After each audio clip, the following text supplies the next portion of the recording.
Nós já sabemos que na chamada Redução Guarani havia outros povos indígenas.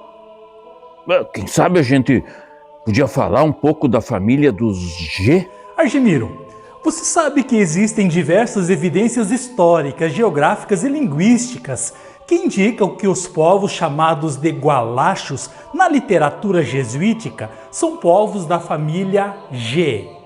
Os G do sul do Brasil, atualmente os Caingangue e Oxoclém, foram identificados pelos jesuítas também como Guaniana, Guaiabá, Guananá ou Gaianá, Ibiraiara e Xiqui. Esses últimos localizados entre os rios Piquiri e Iguaçu. Existia ainda os Coroado. Na primeira fase das missões jesuíticas, da redução que ficava localizada próxima ao Grande Salto do Rio Iguaçu, o padre André Galego contatou diversas vezes os Gualachos das cabeceiras do Uruguai e do Iguaçu. Esses povos eram inimigos históricos dos Guarani, havendo constantes guerras entre eles, com capturas de prisioneiros de ambos os lados. Por esse motivo, com a fundação das reduções na região missionária do Guairá, os jesuítas buscaram intervir nessas relações belicosas para a própria segurança das missões e para que esses povos não dificultassem a ligação entre os povoados do Guairá e do Paraná. E a melhor forma de conseguir isso era estabelecendo reduções entre eles. Um dos grandes projetos do padre Antônio Ruiz de Montoya, quando ele era superior das missões. Uma dessas reduções foi a de Nossa Senhora de Guaniana, também chamada de Concepção de Nossa Senhora dos Guaniana, ou simplesmente Acaraí. Outra foi a redução da Conceição dos Gualachos, embora pequenos grupos deles estivessem distribuídos em vários outros povoados. Uma experiência de convívio pacífico entre os Guarani e os povos G aconteceu na redução de Los Angeles de Los Taiobá, que reuniu cerca de 30 caciques de povos diferentes. Aí daí, como é que ficava a questão da língua nessas missões? De fato, Argemiro, havia muita diferença linguística entre esses povos e os Guarani. Mas os missionários aprenderam a língua gualacha com um Guarani cristianizado que a falava. Esse Guarani ensinou a língua para o padre Francisco Dias ao ponto de ele traduzir nela a doutrina cristã, tendo traduzido as orações católicas e composto um cântico na língua deles, fato que teria feito com que crianças e adultos se achegassem ao missionário para aprendê-las. Infelizmente, esse material parece ter sido perdido. E nos costumes, professor, os gualachos eram assim, diferente dos Guarani? Quem sabe o senhor podia falar um pouco sobre isso? Sem problemas, Argemiro.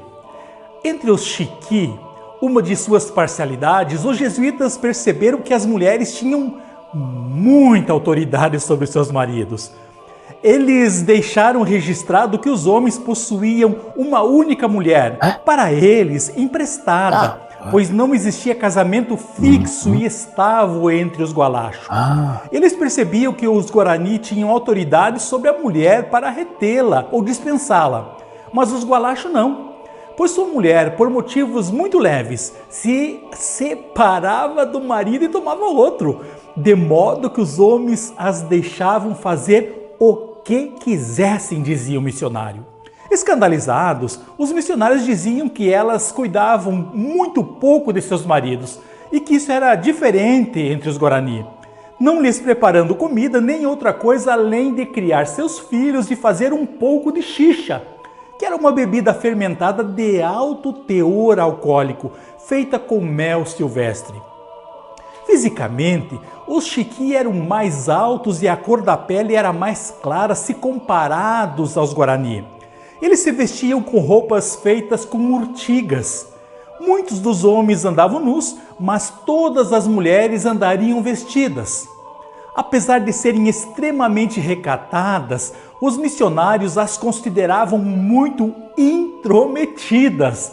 Elas seriam extremamente ciumentas de seus maridos. Os Chiqui dormiam sobre um pouco de palha cobertos com mantas de urtiga. Eles tinham suas casas redondas e pequenas. Todos eram lavradores e o milho era seu principal cultivar.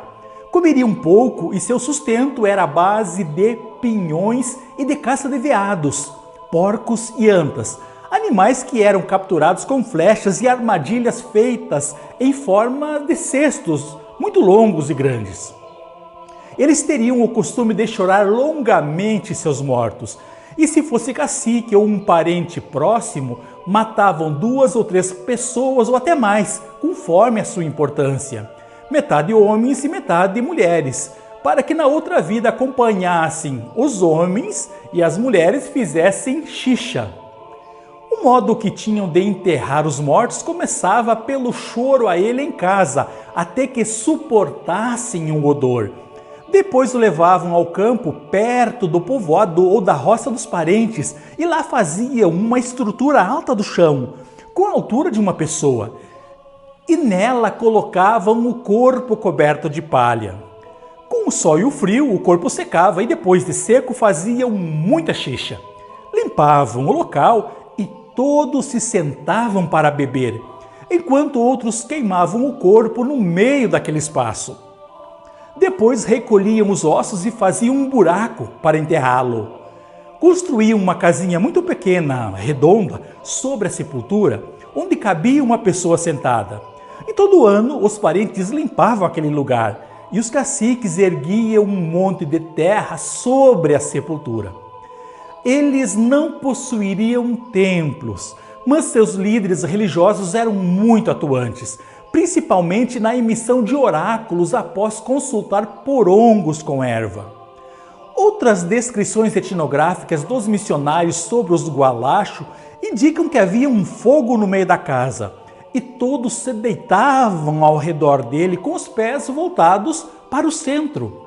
As roupas femininas eram uma saia pequena que as cobria do peito até os joelhos e com a qual trabalhavam. E sobre essa saia costumavam usar uma manta grande que as cobria dos ombros até os pés. Essa manta também servia para carregar o bebê nas costas. Por serem extremamente guerreiros, eles se exercitavam todos os dias com armas, como atirar com arco em um alvo, correr e carregar cargas pesadas. Às vezes eles se carregavam uns aos outros correndo, para que se fossem vencidos na guerra e fugindo, pudessem levar os feridos. Eu espero que tenhas gostado do assunto tratado nesse episódio. Até o próximo. Agu de VT. Obrigado.